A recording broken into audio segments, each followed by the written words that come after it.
In this video, I'm going to share my story of why I said goodbye to Instagram and the lessons I learned along the way. I promise it's going to be a wild ride, so buckle up, grab some popcorn, and let's dive right in. Hello, beautiful people of the internet.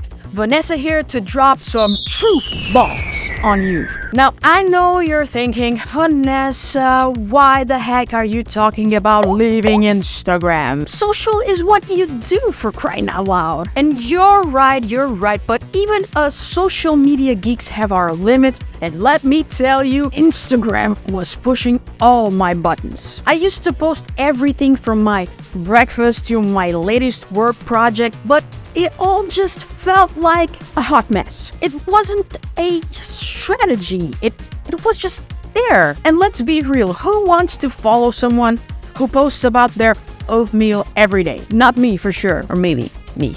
But seriously, I had a decent following and all, but I felt like it wasn't doing anything for me or my followers. So I did what any sane person would do. I ditched the gram. And boy, did it feel good. It did, because I was so tired of all the Instagram drama. Such big drama. I've been on Instagram since 2012, posting both personal and professional content. And at the time I decided to leave back in September 2022, I had over 4,000 followers. 4,000? Yeah.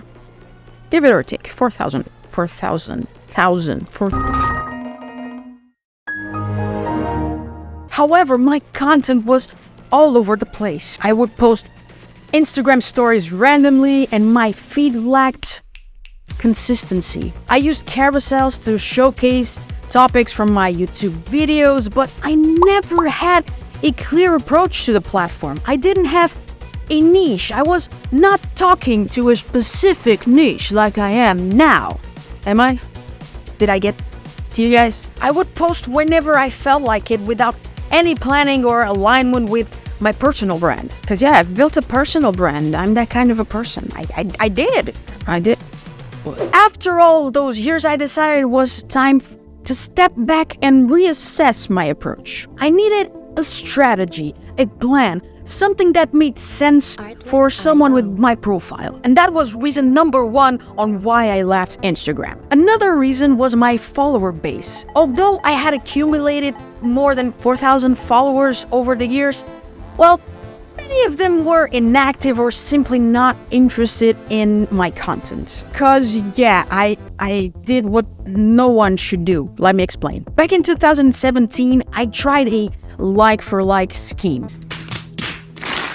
Yes, I did. I'm curious. I test stuff. That's what I do. I'm a geek. I'm a nerd. I'm a weirdo. That got me lots of likes on my images, but it also came with followers who had no real interest in what I was posting. This caused me to have low reach and engagement, which is why I think I could never achieve the results I wanted on the platform. Like to be a big influencer with all those followers and stuff.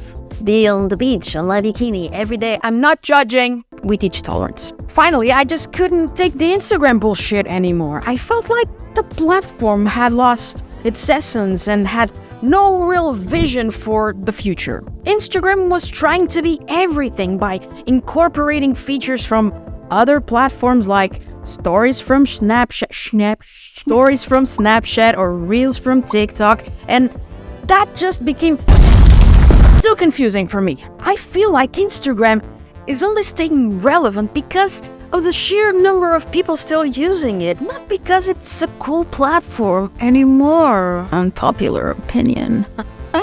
All of these reasons combined led me to take a break from it. Let's be honest, it's not like I was gone from Instagram forever. I still have clients who are active on the platform, so I'm kind of still around. Just not with my own account. I wanted to see what would happen if I just cut myself off from the algorithm, so what did I do? I unfollowed everyone, removed my followers, and made my profile private because I didn't want to close the account and delete it because I would lose my handle, and I didn't want to lose the handle because it's so freaking hard to get at Vanessa Amaral.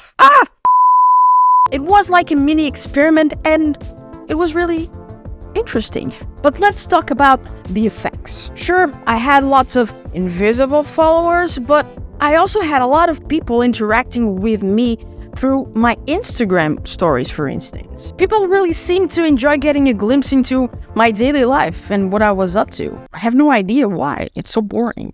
And I admit it, I miss those interactions. I miss talking to all of you guys. On the other hand, without a presence on Instagram, I was kind of able to focus more on my other social media presences and the projects I was working on. While I may have stepped away from the gram, it was far from goodbye forever. I'm still there, lurking in the shadows, for research purposes, of course. What did I learn from this experiment? Nothing. I've learned nothing. I know nothing. You know nothing, Jon Snow.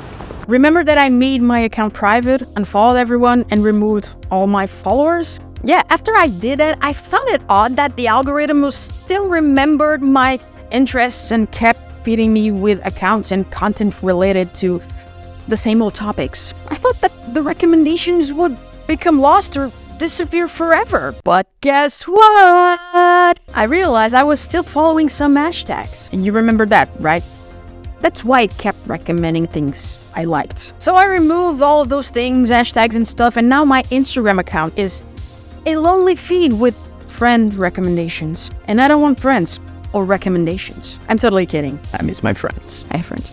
I hope I do. I hope I still do. I also learned that I should probably practice what I preach. I'm a social media and digital content consultant. And I also am a content creator. This is what I do for a living. I needed to ditch the shoemaker's son always goes barefoot motto and do things the right way, with research, metrics, and insights to get further. I have helped many brands reach success on social media. It's time to develop a strategy for my IG as I would for a client. It's time to do it for myself. I can do it on my own. I want to end this video with some powerful insights for brands and content creators out there. Does it make sense for you to be on a certain platform or platforms just because everyone else is there? The answer is no.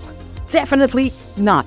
Why? There is homework to do in figuring out if our audience is on that platform and if we have the resources to do a good job. Being there just because usually leads to disaster since the focus is not there but scattered across too many social networks. Being on TikTok because the big boss says so, because his kids spend all day there and say that's what's hot right now, it's not a strategy, and it's certainly not how we do things around here. Maybe you should be paying your kids to do my job because they're the experts, right? That is child labor, okay? This said, I'm going back to Instagram, and on the day this video comes out, my profile will be open again, so go follow me there. Oh, and tell me in the comments if you ever quit a social network and regretted it.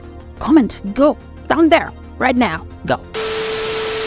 If you liked this video, give it a naughty thumbs up and subscribe to the channel. I also write a newsletter about social media and content creation, so subscribe to that as well. All links down in the description box below. Go, click on it. Now. Do it now! Run! Thank you so much for being here. Adios, beautiful internet people.